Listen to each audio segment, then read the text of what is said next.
गडुळाचं पाणी ढवळलं आणि आमच्या पोटात खवळलं आणि त्याच्यामुळे हे झालं. आता तुम्ही म्हणचाल की बया दवाखान्यात पडली, सलाईन लावली तरी बी व्हिडिओ काढाली. कसं आहे आता लाज लज्जा शरम काय बी राहिलं नाही. बघा लोक कसं दाता काढाले. पहिलेच डोळा बारीक त्यात अजून बारीक झाला. हे बघा ही बाई बॅग बुचडा बिचडा घालून नट्टापट्टा करून कुठं चालली होती की, पण हिला बघून मला भीती वाटाल ती खरं सांगते. आमच्या भाऊबली सोबत मला फक्त स्कूटीवर बसायला कॉन्फिडन्स येते. बाईकवर बसून जायचं म्हणजे मला आता इथून डायरेक्ट सिव्हिलला जायची तयारी करावं लागते काय की असं वाटायला. गाडी बी चालू होईना पटकन. आता इथनं सोनोग्राफी करायला जायचं होतं पण पहिले मी घरी आले. हां जरा नट्टापट्टा करा म्हणलं. थोबाड बघितलं का कसलं सुजलंय ते.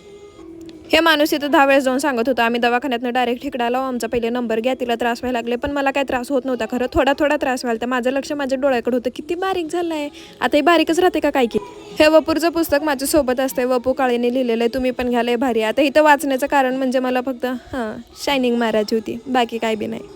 तुम्ही पण घ्या वाचायला. इथं कुठं नाही भेटलं तर ऑनलाईन मागून घ्या, पण घ्या. भारी पुस्तक आहे, छान वाटेल तुम्हाला पण. हे म्हणते मम्मी अजून एक बेबी झाला असतं तर.